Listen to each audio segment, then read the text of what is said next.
우리 옆에 있는 분들과 인사하십시다. 할렐루야. 반갑습니다. 오늘 주신 하나님의 말씀은 신명기 33장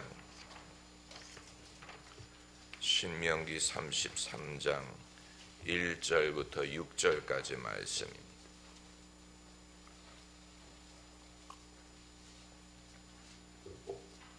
신명기 33장 1절부터 6절까지 우리 함께 읽겠습니다. 하나님의 사람 모세가 죽기 전에 이스라엘 자손을 위하여 축복한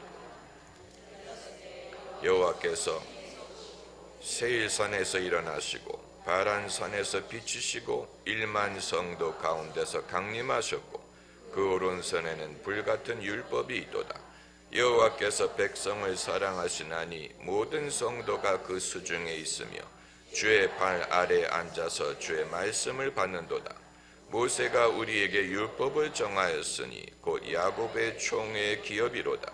여수론의 왕이 있었으니 곧 백성의 두령이 모이고 이스라엘 모든 지파가 함께한 루벤은 살고 죽지 아니하고 그 인수가 적지 않기를 원하노라. 아멘. 모세가 죽기 전에 모세를 무엇이라고 불렀습니까? 하나님의 사람이라고 불렀습니다. 모세가 죽기 전에 그를 하나님의 사람이라고 부른 것은 그의 인생과 신앙에 대한 최종적인 평가를 그 한마디에 담았다고 보면 됩니다.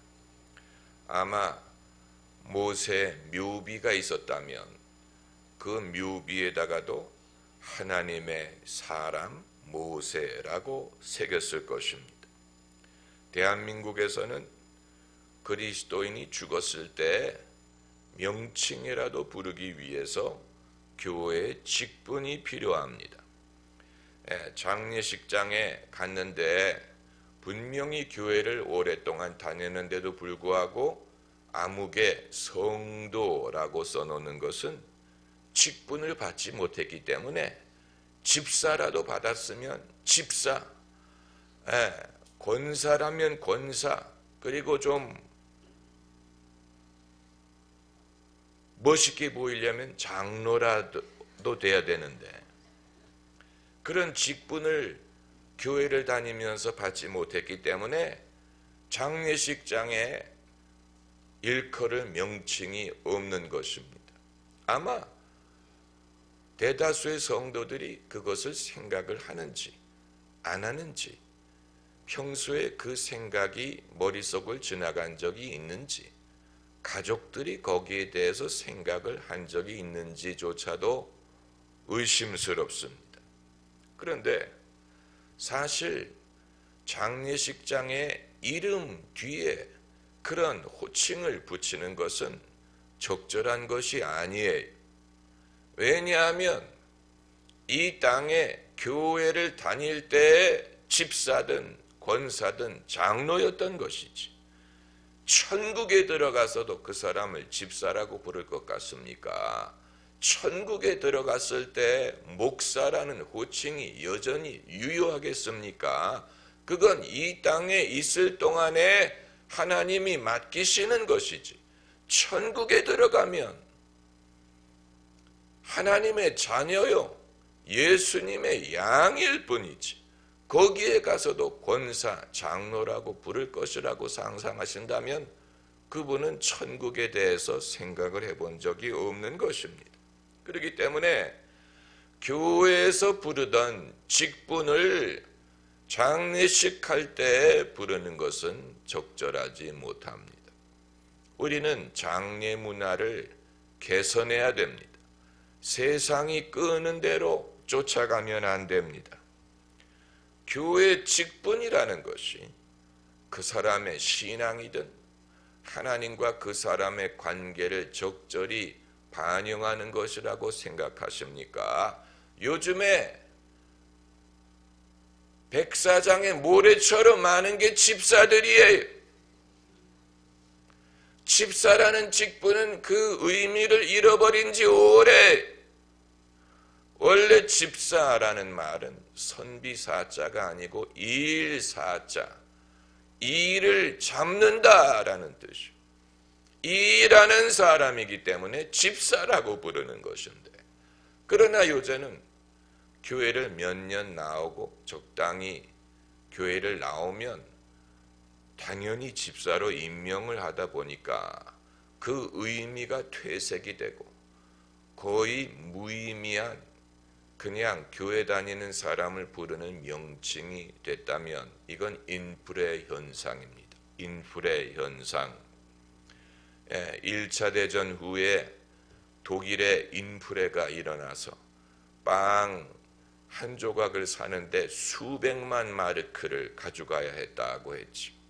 그건 마르크의 그 의미가 퇴색한 것입니다.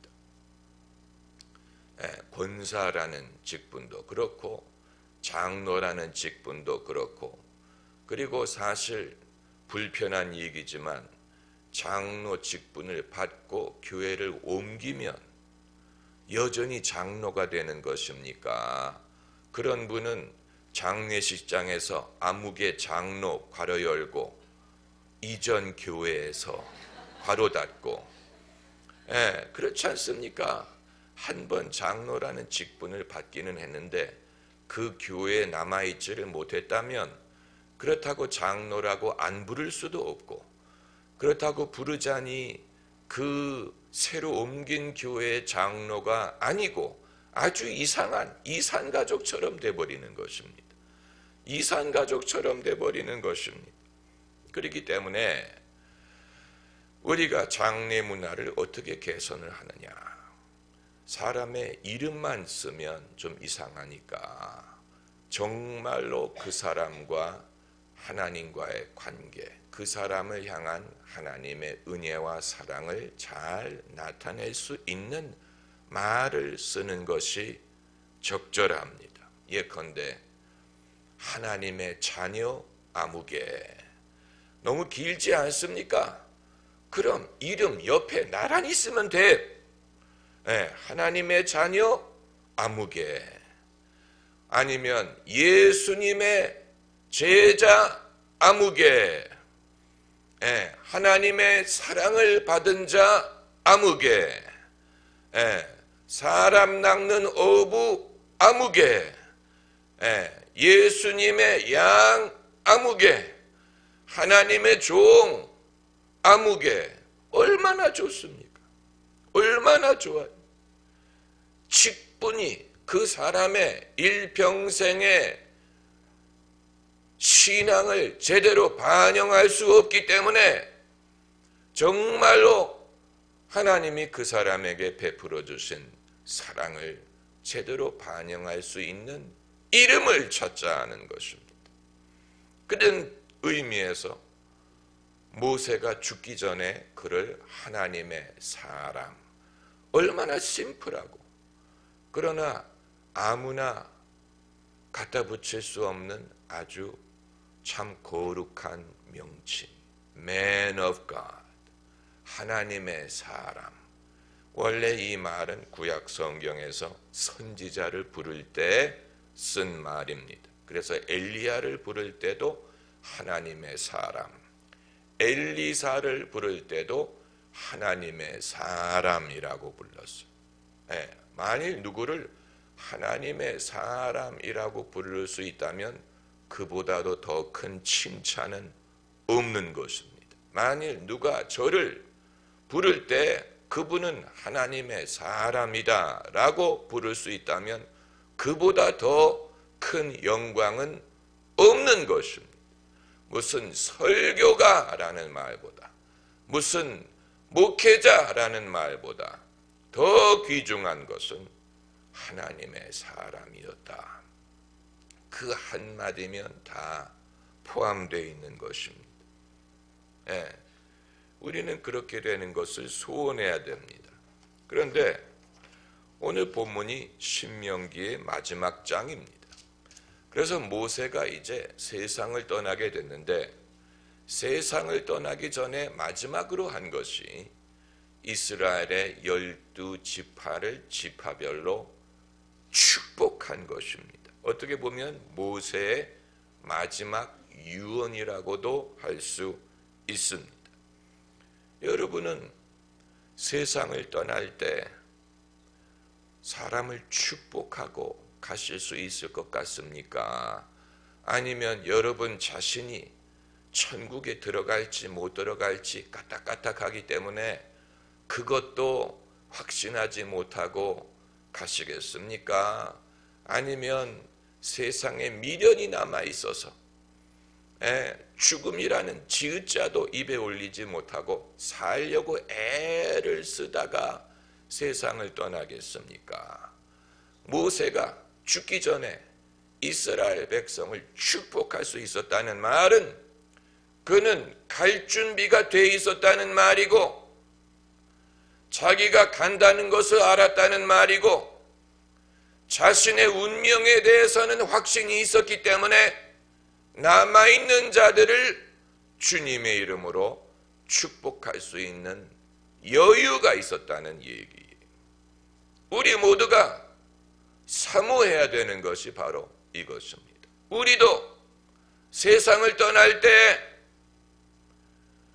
우리가 갈 곳에 대한 확신이 있고 우리를 향한 하나님의 은혜가 족하다는 것을 확신하기 때문에 나에 대해서는 염려하지 말아라 하고 남아있는 사람들, 그것이 가족이든 유족이든 교인이든 친지든 그들을 축복할 수 있는 역량과 그리고 신앙적인 여유를 가질 것을 사모해야 되는 것입니다.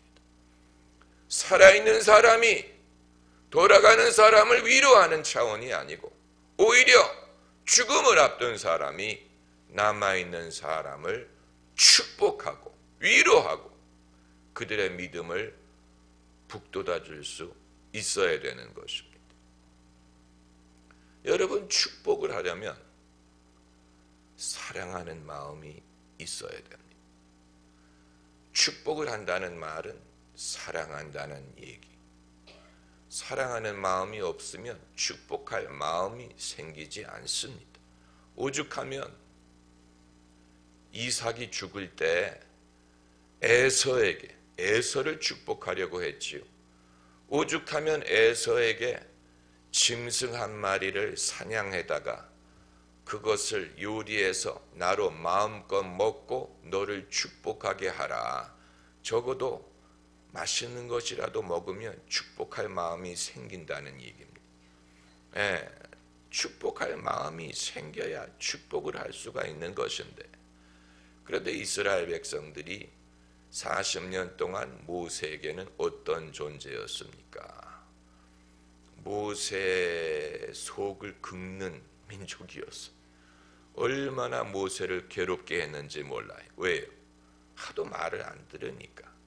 하나님의 말씀을 안 듣고 반항하고 반발하고 애굽으로 돌아가겠다고 하고 금송아지를 만들어서 절하고 이스라엘 백성이 모세에게는 왼수와 같은 존재였어. 40년 내내. 그렇기 때문에 모세가 그들에게 한 말씀들을 보면 그들에 대한 이 비판적인 말씀이 간혹 가다가 포함되어 있는 것을 볼 수 있습니다. 몇 가지 예를 보면 신명기 31장 27절에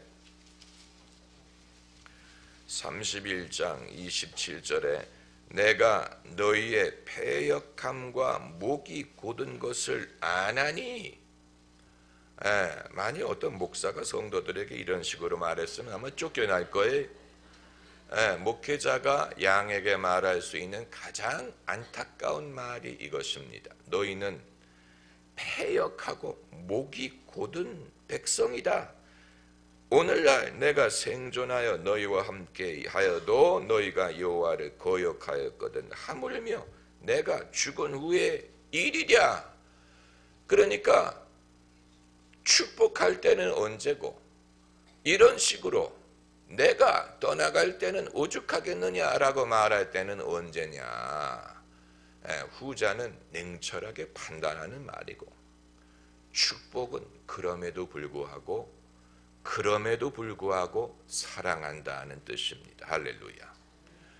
그럼에도 불구하고 사랑은 그냥 쉽게 사랑하는 경우는 별로 없고, 미워도 다시 한번의 마음으로 사랑할 때가 많습니다. 나는 편하게 사랑하고 싶다라고 생각하는 분은 아마 사랑을 못할 것입니다. 편하게 하는 사랑은 없고, 사랑의 속성이 무엇입니까? 사랑은 오래 참고, 사랑은 온유하고, 사랑은 해받은 것을 기억하지 아니하고, 모든 것을 믿고, 모든 것을 참고, 모든 것을 견디느니라. 사랑은 거의 고문과 같아요. 그러니까 모든 것을 참고 모든 것을 견디고, 아니 도대체 얼마나 힘들길래 사랑은 진리와 함께 기뻐한다. 그러니까 사랑을 쉽게 할 수 있으리라고 생각한다면 그 사람은 잘못 생각하는 것입니다. 모세가 이스라엘 백성을 비판하고자 하면 얼마든지 비판할 말이 있습니다. 너희는 패역하고 목이 곧은 백성임을 내가 아나니 그보다도 더 심한 말을 할 수가 없는 것입니다. 그런데 이 구절뿐만이 아니에요. 29장 3절을 보면 29장 3절 4절을 보면 4절에 그러나 깨닫는 마음과 보는 눈과 듣는 귀는 오늘날까지 여호와께서 너희에게 주지 아니하셨느니라. 말 다 했지요. 선지자 모세가 40년 동안 하나님의 말씀을 그들에게 대언하였는데도 불구하고 그가 그 인생 마무리하는 시점에 그들에게 하는 말이 하나님이 너희에게 깨닫는 마음, 보는 눈, 듣는 귀를 주지 않으셨다. 얼마나 그들이 깨닫지 못하고 듣지 못하고 보지 못하면 이런 말을 했겠습니까? 사실 이것은 예수 그리스도를 통해서 오는 것입니다. 성령을 통해서야 이것을 너에게 알게 한 이는 혈육이 아니요 하늘에 계신 내 아버지시니라. 베드로가 주는 그리스도시요 살아계신 하나님의 아들이로소이다 라고 고백한 후에 예수님이 하신 말씀입니다. 요한의 아들 시몬아 너에게 복이 있도다. 이를 너에게 알게 한 일은 혈육이 아니요 하늘에 계신 내 아버지시니라. 그제서야 깨닫는 마음을 하나님이 주시는 것입니다. 듣는 귀, 보는 눈, 이런 모든 것은 성령을 통해서 말미암습니다. 눈으로도 보지 못하고 귀로도 듣지 못하고 마음으로도 깨닫지 못하였으나 성령으로 이 모든 것을 우리에게 보이셨느니라고 했어요. 그러니까 모세 시대에는 아직 율법을 주기는 하셨지만 아직 깨닫는 마음, 보는 눈, 듣는 귀는 주어지지 않았어요. 그것은 이후에 예수 그리스도께서 영광을 받으신 후에 비로소 이방인이나 유대인이나 차별이 없이 믿는 자들에게 하나님이 주시게 될 것입니다. 우리가 그것을 받은 것입니다. 깨닫는 마음, 듣는 귀. 그래서 예수님도 귀 있는 자는 들을진저 듣는 귀를 소유해야 됩니다. 보는 눈, 외모를 취하는 것이 아닌 이 중심을 볼 수 있는 눈. 사실 그것은 어렵지. 우리가 사람을 판단할 때 외모를 안 보기가 어렵습니다. 그 사람의 인상, 그 사람의 배경, 드러나는 어떤 성격, 이런 것에 좌우되지 않기가 힘들지만, 그러나 모름지기 하나님의 사람이라면 그것을 해치고 중심을 어느 정도는 볼 수 있어야 됩니다. 직장에서, 교회에서 하나님이 쓰시는 인물을 파악하려면 그것이 필수적, 그리고 깨닫는 마음. 여러분에게는 깨닫는 마음이 있으십니까? 깨닫는 마음이 있는 사람에게는 시련이 허비가 되지 않는 이유가 시련을 통해서도 깨닫습니다. 그리고 좋은 일이 있어도 교만하지 않는 이유는 좋은 일을 통하여도 깨닫습니다. 그렇기 때문에 시련도 유익이 되고 또 좋은 일도 유익이 됩니다. 깨닫는 마음이 없는 사람에게는 시련을 받으면 시험이 되고 좋은 일이 일어나면 타락합니다. 그러니까 둘 다 유익하지 않아요. 좋은 일이 생기면 교만해지고 힘든 일이 생기면 떨어져 나가요. 시험에 들어요. 깨닫는 마음이 없는 강팍한 심령이. 그렇기 때문에 이것도 유익하지 않고 저것도 유익하지 않아요. 그러나 복이 있는 사람에게는 범사가 유익할 수 있는, 이것은 이것대로 저것은 저것대로, 이게 바로 들어와도 복을 받고 나가도 복을 받는 사람, 들에서도 복을 받고 성읍에서도 복을 받는 사람, 이렇게 해도 복을 받고 저렇게 해도 복을 받아야죠. 그게 하나님의 사람이 아니겠습니까? 그러니까 이제 모세가 보기에 이스라엘이 이러한 백성이었는데도 불구하고 죽기 전에 그들을 축복할 수 있었다는 말은, 이건 대단한 사랑이 아니면 할 수 없는 일입니다. 과거에 섭섭한 일, 속상한 일이 있었지만, 그러나 새도 죽기 전에 그 우는 소리가 곱다고, 진실하다고, 사람이 죽음을 앞두고 가장 진실해진다고 하지 않습니까? 그러니까 그동안에 섭섭했던 마음을 다 지워버리고 마지막으로 하는 말이 축복하는 말이라는 것입니다. 이건 하나님의 사람이기 때문에 가능한 것입니다. 축복에는 반드시 어떤 요소가 있습니까? 성경에서 축복하는 사람은 동시에 무엇을 하는 것입니까? 저주를 해요? 예언을 하는 것이죠. 성경에서 축복할 때 예언이 포함되지 않은 축복은 아무데도 없어요. 그렇기 때문에 이삭이 야곱을 축복할 때도 예언을 했고, 라반이 리브가를 축복할 때도 예언을 했고, 사무엘이 다윗을 축복할 때도 예언을 했고, 바울이 디모데를 축복할 때도 예언을 했죠. 성경에서 축복을 하는 사람은 동시에 예언을 하는, 이후에 이루어질 일을 말하고 그렇게 하나님이 복을 주실 것이다 라는 말을 하는 것입니다. 그렇기 때문에 축복은 사실 아무나 할 수 있는 것이 아니고 성령의 감동이 있어야 됩니다. 그러니까 세상을 떠나는 사람이 성령의 감동을 받고, 그건 자신의 운명에 대해서는 확신이 있고 평강이 있고 염려하지 않기 때문에 가능한 것이지, 그렇지 않습니까? 우리도 그렇게 하기를 바라는 것입니다.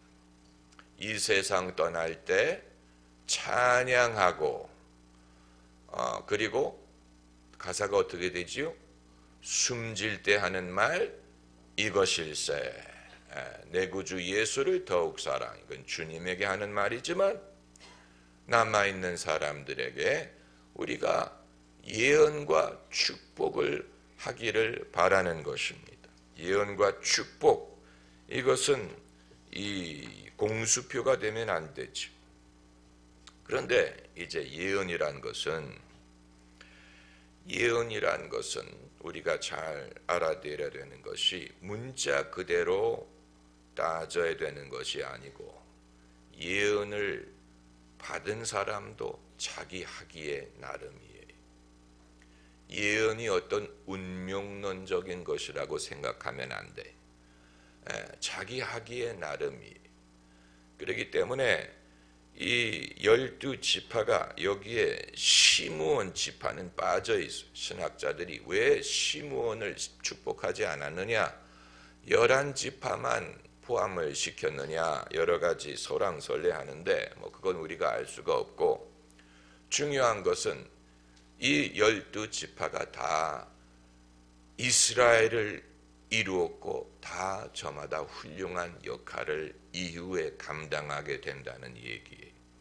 그렇기 때문에 이 축복의 말이 긴 사람도 있고 짧은 사람도 있고 빠진 사람도 있지만, 너무 그것을 운명론적으로 나는 축복이 길어서 나는 대박이다, 이런 식으로 생각할 필요는 없는 것입니다. 자기 하기 나름이에요. 하기 나름이에요. 이들은 다 복을 받습니다. 그리고 예수님이 오셨을 때까지만 이것이 유효하고, 예수님이 오신 후에는 완전히 판을 다시 짭니다. 그래서 이제는 이스라엘의 12지파가 아니고 모든 백성, 모든 족속과 모든 백성이 예수 그리스도를 통하여 하나님의 복을 받을 수 있는 시대가 되기 때문에, 모세가 12지파에게 한 예언은 유효기간이 있다는 얘기예요. 축복에도 유효기간이 있다고 봅니다. 세월이 지나가면 판을 다시 짜야 되는 날이 오고, 그리고 다음 세대, 다다음 세대가 어떻게 믿느냐에 좌우가 되는 것이지, 그들이 형편없이 자기 멋대로 사는데도 불구하고 과거에 모세가 한 예언 때문에 여전히 유효하다, 그렇게 말할 수 있는 것이 아니에요. 무슨 말인지 아시겠지? 버림받은 삭개오라든가 막달라 마리아라든가 무슨 문둥병자라든가 그런 상황이었더라도 예수님을 잘 믿음으로 오히려 운명이 바뀌고 하나님의 사람이 얼마든지 될 수 있습니다. 과거에 벌어진 일이 영원히 그들의 운명을 결정할 수 있는 것이 아니에요. 얼마든지 사람은 자기가 믿어서 예수 그리스도를 따라감으로 당대에 얼마든지 과거에 지속되었던 불행한 이 운명의 연속을 깨뜨릴 수 있고 중단시킬 수 있고 새로운 가능성을 만날 수 있습니다. 아주 중요한 것입니다.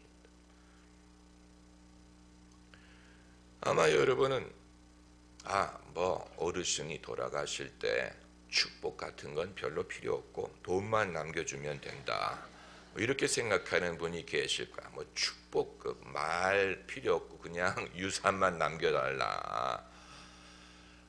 그러나 이스라엘 백성은 이제 지파마다 주시는 기업이 기다리고 있고, 그건 그들의 기업, 지파마다 기업을 얻게 될 것입니다. 그러나 모세가 남길 수 있는 가장 귀중한 유산은 영적인 축복이, 영적인 축복, 이것은 영적인 것이고 신앙적인 것이고 하나님이 주시는 것입니다. 영적인 자산, 영적인 자산. 미국이 건국한 지 이제 250년이 됐습니까? 그럼에도 여전히 미국이 미국 될 수 있었던 이유는 미국을 처음 탄생시켰던 사람들이 하나님의 사람들이었고 그들이 영적인 자산을 남겨주었기 때문이 이 메이플라워를 타고 건너왔던 사람들은 신앙의 자유를 얻기 위해서 온 사람들이지 물질을 구하러 온 것도 아니고 무슨 땅을 얻기 위해서 온 사람들이 아니에요. 그런데 그들이 수백 년 전에 장차 이 나라가 어떤 나라가 될지 알지 못할 때 예언을 했어요. 예언을 했어요. 마태복음 5장에 있는 말씀을 인용해서 산 위에 있는 동네가 숨기지 못하는 것처럼 우리 언어로는 이상하게 번역이 돼서 산동네라고 돼 있어. 산동네. 전혀 우리가 읽어서는 별로 되고 싶지 않은 산동네. 번역을 잘못한 것. 그러나 영어로는 city on a hill. 언덕 위에 있는 도시라고 번역이 됐어. 그런데 미국에 건너오던 이 사람이 예언을 하기를 장차 이 나라는 언덕 위에 있는 도시와 같은 나라가 될 것이다 라고 말했어요. 대단한 예언이, 대단한 축복이 정말로 그대로 된 거예요. 그렇기 때문에 미국을 좋아하든 싫어하든 세상 어느 누구도 미국을 무시하지는 못해. 미국이란 존재를 늘 생각해. 영국 신문이든 프랑스 신문이든 심지어 노동신문도 미국을 매일 언급할 수밖에 없어. 그 이유는 물질적인 풍족함이라든가 무슨 경제 발전을 떠나서 그들은 그러한 영적인 자산을 소유한 민족이었기 때문에 모세가 이스라엘 백성에게 마지막으로 남길 수 있었던 것이 바로 축복인 축복. 그래서 하나님의 사람 모세가 죽기 전에 이스라엘 자손을 위하여 축복함이 이러하니라. 그러니까 하나님의 사람은 어떤 사람이냐? 죽을 때까지 섬기는 사람이에요. 할렐루야. 죽을 때까지 무엇인가를 베푸는 사람. 그래서 자기가 이제 노쇠에서 몸으로 무엇을 할 수 없을지라도 말로라도 축복을 하고 믿음의 유산을 남기고 그리고 떠날 수 있다면 그것이야말로 정말로 복된 인생과 신앙이 되는 것입니다. 할렐루야. 기도하십시다.